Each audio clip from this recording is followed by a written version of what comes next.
And so, what the argument here is like, oh, look at all this prosperity. It will always be here. And even if there's a recession, we did well. And even if there was the chop, that'll never happen again.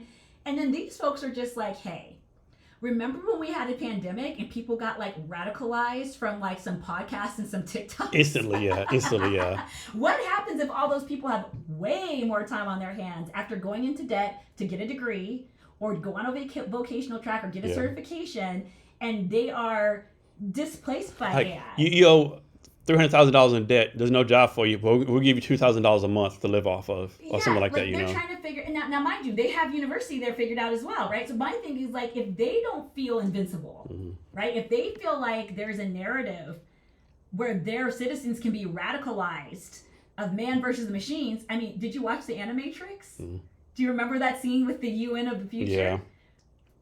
Yeah. Right? Where everybody's literally raging against machines, talking about the robots and their rights and the ethics and all of that.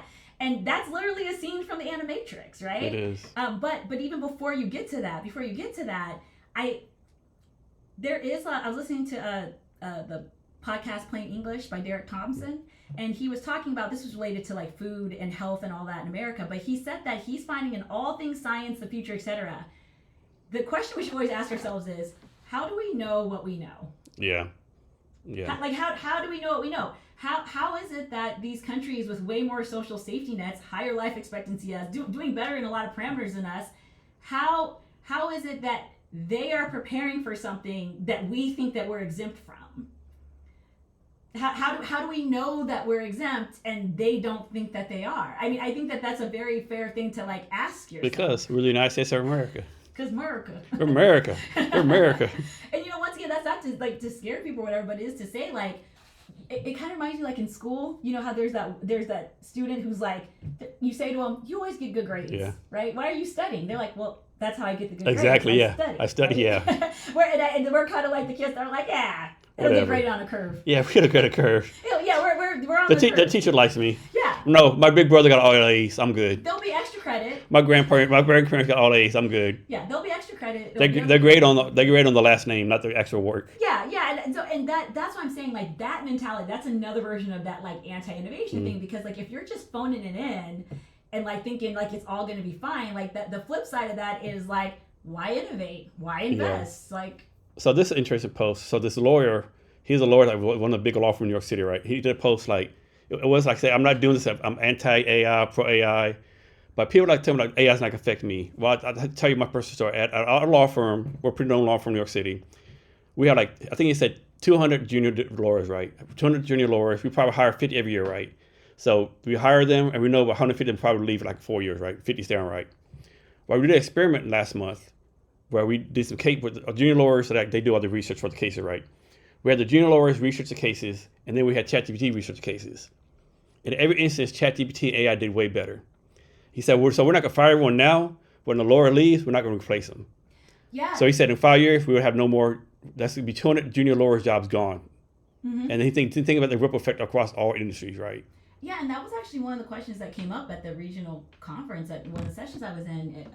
Somebody had asked the question of, how do you get it was related to this, like the entry level roles being automated, and it's like, okay, how do you get mid and senior level people if there are no entry level people? Exactly. How do they get experience? Yeah, they spend time on YouTube for 5 years. Yeah, like what happens to the pipeline?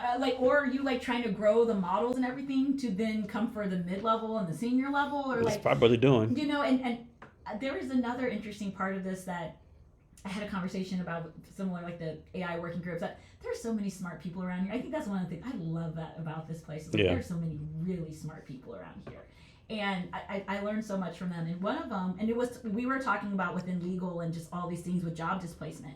And what they were talking about was like, there are these use cases like that one where AI performs better, but then there are ones where it performs worse, like way worse, right?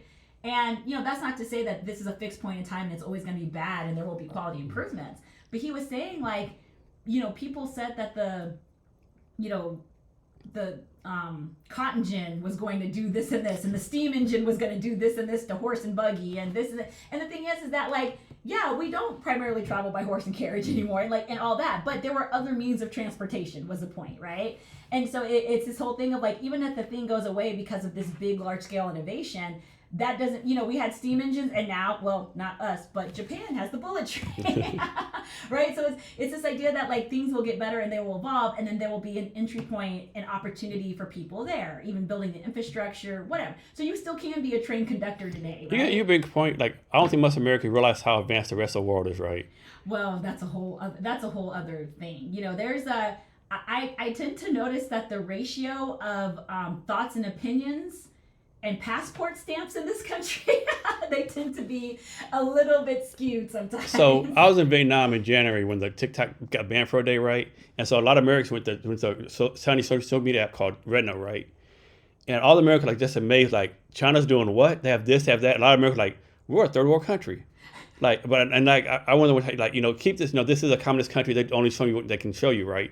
But China, Vietnam, South Korea, Singapore, like, it's crazy how advanced they are ahead of us, right? It's insanity. You land in that Tokyo airport and you see how clean that public restroom is, and you use that bidet, yeah, and you feel like you've been living like a savage. Yes, you do, yeah.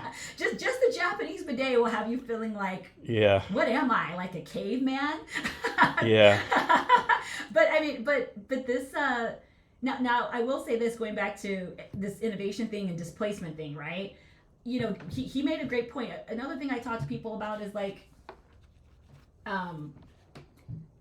telephone operators. Okay, once upon a time, the ladies, it was mostly women. Telephone operators. Ma Bell. Yeah, that's right. Ma Bell, and they pushing and plugging. Please hold. Your little operator voice, right? And then after you get away from the telephone operators, you have these assistants, and they are like taking phone calls, and they got the little appointment book, and they got the Rolodex, right? And they're doing all that. Well, then there's this thing called voicemail. And now you just listen to the voicemails, and you still, and now there's these things called computers where you can put your calendar and your emails, and now you still have your voicemail. It's like, okay. But then that assistant role, you go from telephone operator to secretary and assistant, and now what do we have today? We have executive assistants, right? And now they're kind of organizing and orchestrating across like all these AI tools. Like that's still like kind of like that's kind of an example of innovation evolution. But still, what happened was the market for those folks contracted. Because now I can't afford to, I'm not Don Draper. I can't hire exactly a pretty little assistant from my office, right? And I have all these tools. So the market, so those solutions get democratized for people who can afford more of this administrative assistant support in their tooling. Some of it's built right in. We all get calendar reminders. That used to be a secretary for everybody, right? That's great. At the same time, what I am more concerned about is less what happens previously in innovation curves and AI being able to do everything for everybody and replacing people, and more like AI being used as plausible deniability and cover to cut the roles and the rates and the responsibilities in a way that you can kind of refinance the entire workforce and just blame it all on AI. Yeah. I know. Here's one for you. Like, I see this happening, right? So in the future, you're going to have this AI robot do everything for you, cooking dinner for you or whatever. And so you get home from work and you tell the robot, hey, I feel like, some fried chicken and, macaroni and cheese. Jason, your current blood cholesterol is 2.1, blah, blah, blah. You will have a salad. AI robot, I want fried chicken. According to your health stats, you will have a salad and you will like it, right?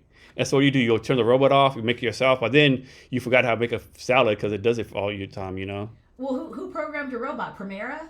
Probably so. Probably so. Because that's all those parameters and thresholds. It's like kind of like, and I think that's the thing. Is like the question is like, who has the remote control? Oh no, who made it? The Kraft Ranch salad dressing programmed it. That way they can have you eat a salad every day, put ranch dressing on it. Well, I mean, to be fair, you could have had the ranch dressing with the chicken. Is there a button for that? But I mean, I get what you're saying. I think that's one of the things around AI ethics, and I've used to work in life and health insurance and financial services for a brief stint, and I know that is one of the primary AI ethics concerns is like, what if the data to participate within AI, the data that's supposed to like help you manage your cholesterol or all these great use cases around health and analytics and biomarkers, what if that's the thing that's like, oh, you're uninsured and you're uninsured and your rate is this and your rate is that, And what if those metrics are based on your 5'8", 145-pound white male with the Irish descendant versus a 6'7" guy who's come from a larger country, with more like bigger people, Yeah, I think this is a good point to emphasize the difference between healthcare and health and life sciences. Because within like investments, or maybe people may have heard that distinction. And I want to let people know that is not semantics, because healthcare is a function of the systems that we provide acute medical treatment, etc., to a population. Health and life science applies to every person with a human body. So health and life science is if you have a circulatory system, if you have key critical organs, if you have DNA and RNA, that's health and life science. Healthcare, and this becomes important, US has a healthcare system that the UK does not have, that Germany does not have, that Japan does not have.